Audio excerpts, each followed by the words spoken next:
I just want to play this sound. It's long. It's 3 minutes long. But I can tell you that Janine and I did some interviews with some cops on our show in the lead up to the RNC in 2004. And we had some conversations. I don't know how much of it was on air or off air. But those cops were convinced that this city was going to erupt, that infiltrators were coming in with Molotov cocktails, and they were primed to deal with what really one could only describe as like basically guerrilla warfare. So when you start to hear like, these narratives that come out of Baltimore, like the cops were told there was going to be all the gangs in the city were going to gather together and had a truce. I don't know. It's like Warriors. Do you remember that movie? All the gangs in the city were going to gather together and they were going to lay down their colors. And everybody it was going to be like Survivor. And everybody's going to pick up one. They're all going to wear the same buff. And they're going to attack the cops. They're going to kill all the white cops. When you start hearing stuff like that, you got to be very skeptical. It's like the storyline from the Avengers or something, right? We're going to put our differences aside. We're going to form an extra special Super Friends union. This is almost comedic. This is almost comedic. In terms of what we understand gang members to be. Here are, I don't know, it's about half a dozen members of a gang. I think they tell you in the interview, we're going to take 3 minutes of it, what gang they're from. Here is their explanation. Multiple gangs. Yes, multiple gangs. Here they are talking to a local reporter.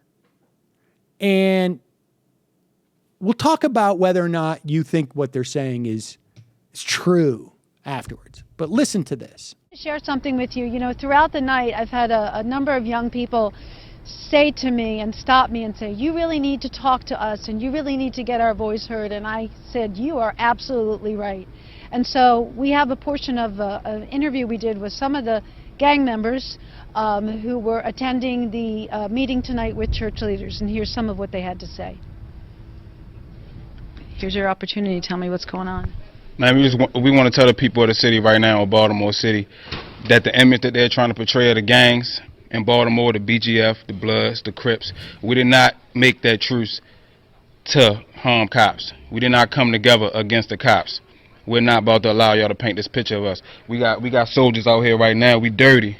We dirty. They threw bombs at us for trying to stop what's going on right now. Y'all not about to do that to us. So your game plan tonight has been to stop the violence. To stop what's going on. That's all we trying to do. We want justice for Freddie Gray. We believe in that.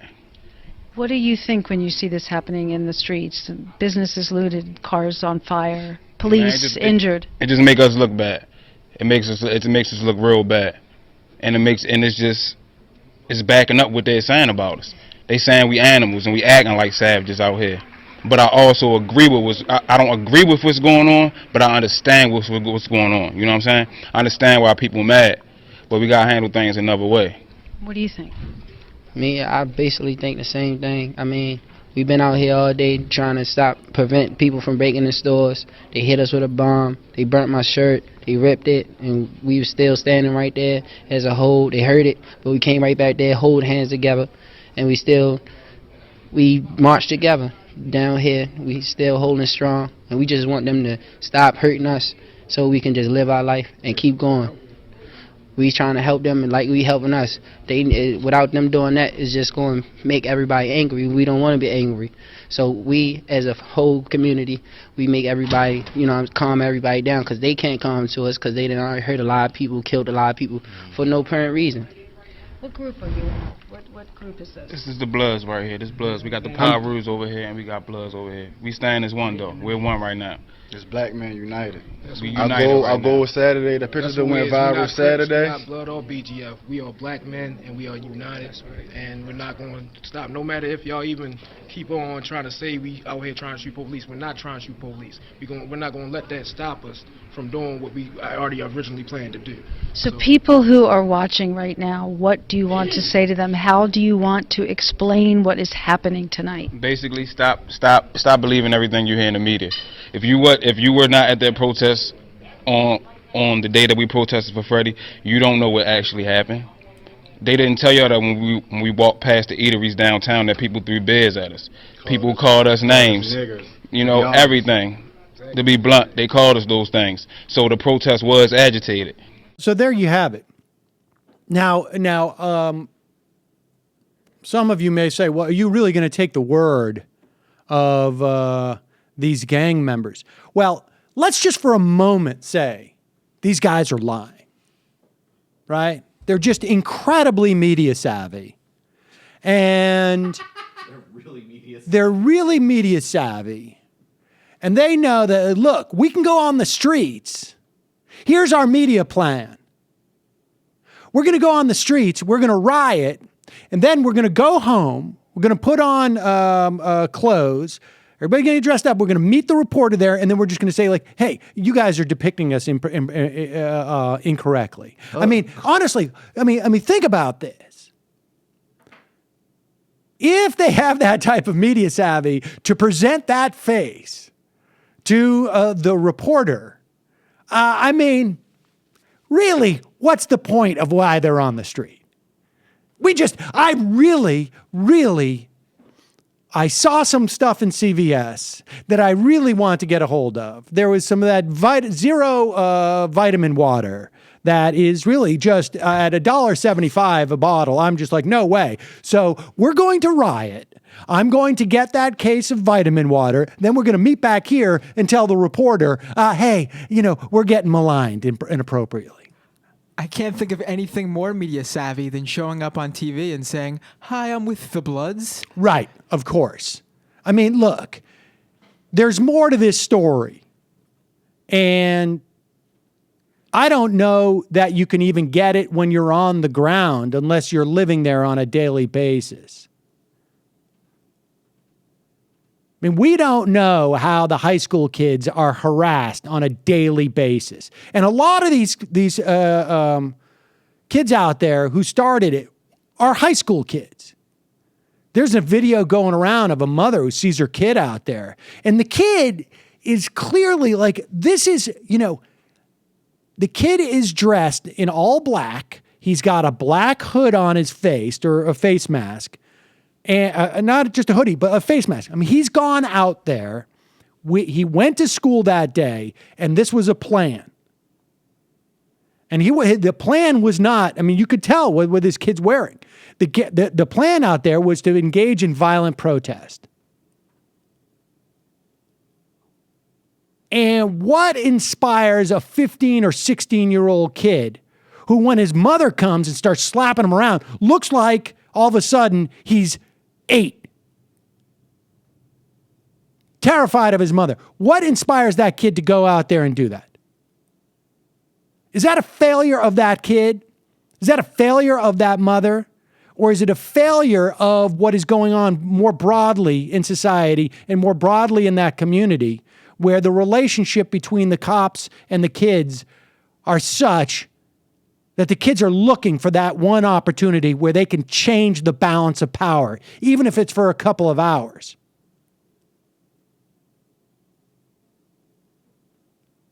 And this isn't, I was having a conversation with the guy who works in our building. And he's like, when I grew up, we had 9 kids in our family. My mother was extremely strict. And he lived in the projects up the street. He's like, my mother was extremely strict. And the problem is that we have a breakdown. And my feeling is that, you know what? If you go through time, even when he was a kid, there was a breakdown. There's always going to be a certain percentage of people who are either overwhelmed or don't. You want to explain it in terms of like they don't have the moral fiber or the moral compass. I mean, it plays out in every community. It just plays out in different ways. You lack the moral fiber in growing up in Greenwich, Connecticut, you end up causing a worldwide near depression because you're working on Wall Street or you're Enron trading or whatever it is. And that's where that is a failure of society. That is a failure of, broadly speaking, society not providing enough opportunity, not interceding, not putting enough resources. I don't know if it was in Ta-Nehisi Coates' piece or where I read this, but there have been millions of dollars that the state of Maryland has had to pay out to people improperly arrested and harassed by the cops following lawsuits, where their convictions have been thrown out and then the judge awards millions upon millions of dollars to the victims, whether they were like 14 years old or 25 years old or 50 years old or whatever it is. And those millions of dollars, rather than been spent on having to pay off civil rights violations perpetrated by the cops, and we should say Maryland is the number one for cop killings and cop killing people in the country. 45% of those out of 112 over the past couple of years were unarmed. Those millions of dollars could go into a community center or playgrounds. I mean, there's a real problem. I don't know how you fix it. I just don't see that we're putting enough resources into it. I mean, just spent, what was it? Hundreds of billions of dollars of money on the doc fix so that doctors could make sure that they don't lose a dime. Seems to me that we have the resources in this country if we decide that we want to spend them there.